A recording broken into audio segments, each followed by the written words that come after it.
Madam Chair, I thank the gentleman from Massachusetts, the chairman of the Rules Committee. I'm going to argue, I want to talk about this rule and the bill to which it applies. But I will take a minute, not much more, perhaps a little more than that, to talk about what apparently the Republicans want to talk about. Proxy voting. I will tell my friend, not a single one of my constituents, not one, voted for me so I would vote in this machine. Not one. Not one of them voted for me to vote in that machine.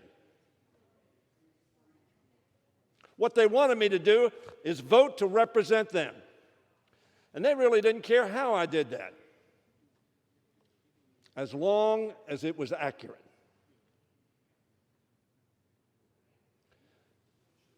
Very frankly, I think that side of the aisle is promoting form over substance. And of course, the gentleman mentioned Philadelphia, September 1787, the miracle at Philadelphia. And you remember the debate as member after member got up and said, we cannot use Teams. We cannot use our cell phones. We cannot use WebEx. Remember that debate? They said you can't use any of that. And you certainly can't use a rotary telephone. You heard them say that. You can't do that. You need to be in this room. Well, that room was in Philadelphia. Or you need to be in this room. Well, that room is in New York. My friends, you have magnified form over substance. Our constituents voted for us to vote their interests. And there are many ways we can do that. They had not the technology. And that's why they couldn't schedule a vote in 48 hours, because the horses did not fly. Form over substance.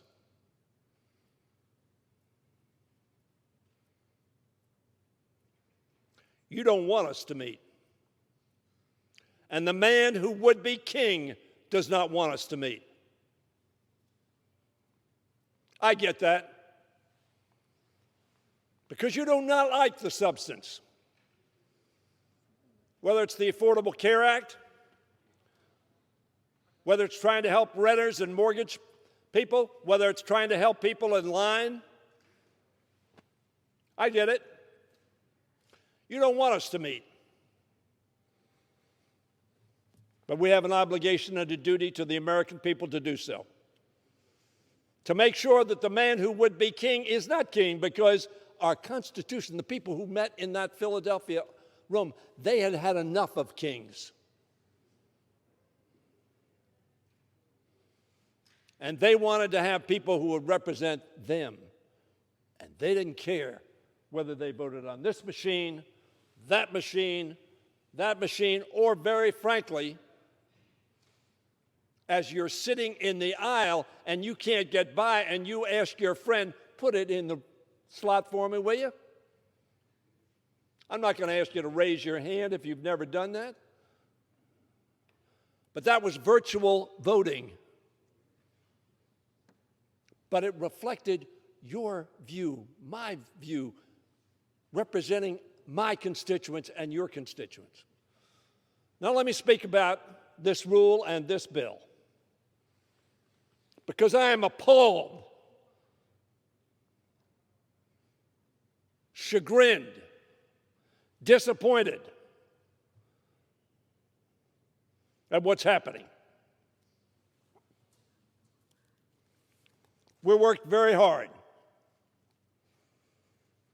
to deal with a very difficult subject. Mr. Blunt and I from the House, and Mr. Bond, Senator Bond, and Senator Rockefeller. Ms. Pelosi was the Speaker of the House, and I was the Majority Leader of the House.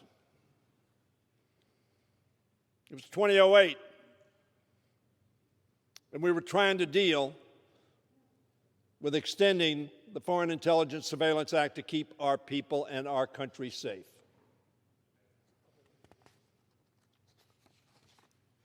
Probably not very many of us on this floor know more about the Intelligence Committee than our Speaker. She's the longest-serving member of the Intelligence Committee, ever. And Mr. Nunes and Mr. Schiff, they worked together. And Mr. Nadler and his ranking member worked together. And just about 2.5 months ago, we came to this floor,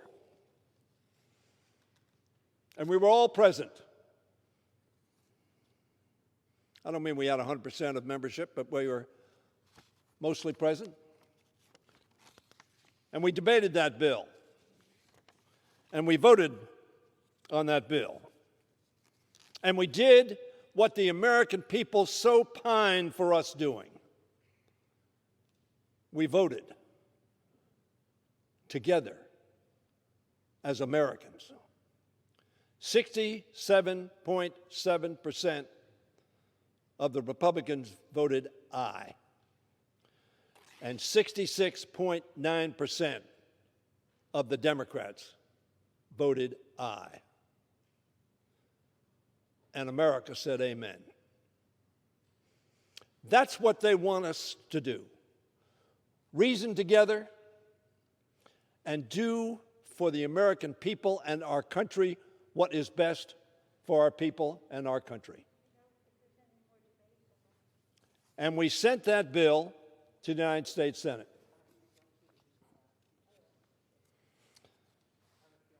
126 Republicans, 152 Democrats, voting together, 2/3 of the House, sent that bill to the United States Senate.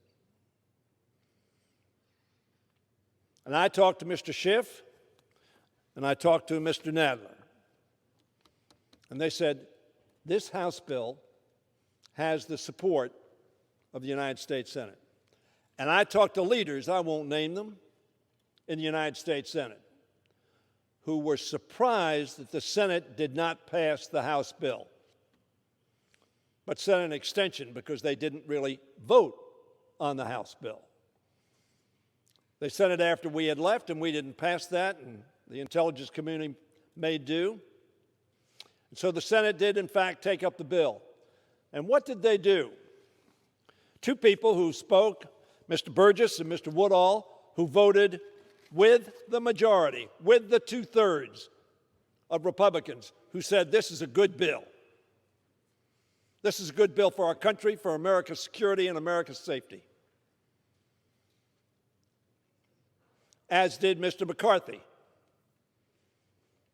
as did Mr. Scalise, as did Mr. Thornberry, the ranking member of the Armed Services Committee, as did Mr. Rogers, the ranking member on the Homeland Security Committee, as did Ms. Cheney, your conference chair, as did Mr. Cole, the chairman of the Rules Committee, ranking member. Amen.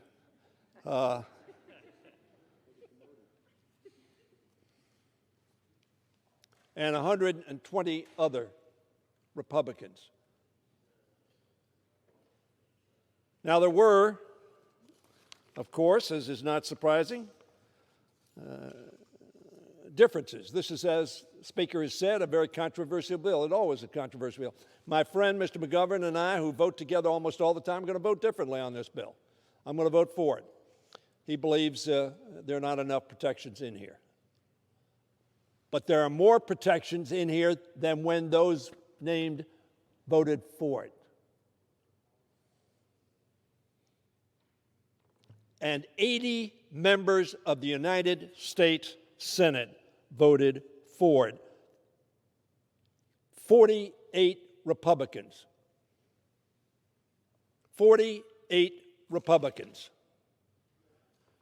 Now, what was different when they voted upon it and 48 Republicans of the United States Senate voted for it? there had not been a snap of the fingers, vote no. Not an order from on high, vote no. Not a president who has been beating the drum, and frankly, his supporters have been beating the drum that somehow the law enforcement community, the FBI, the CIA, the other this and that and the other law enforcement agencies broke the Constitution. This president shows less respect for law enforcement than any president I've seen at the federal level.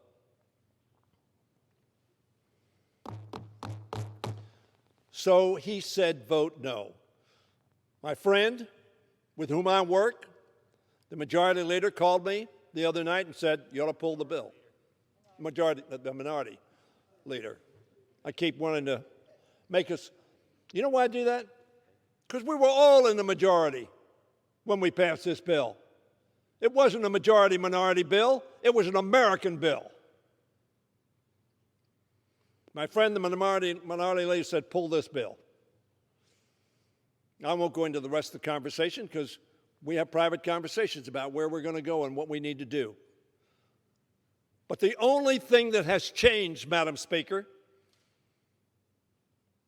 is that Donald Trump has said, vote no, to 126 people who voted with 152 Democrats for America.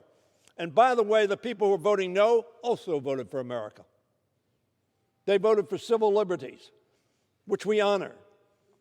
And we could respect every person who voted because they voted out of conviction, not of party loyalty, not of a, yes, sir. They voted their conscience. They voted their conviction. I wish this chamber were full, but we have to be distanced. I hope some of my colleagues are listening on both sides of the aisle. This bill is like every bill, not perfect. But as the Speaker said, it must pass. Why? To protect America.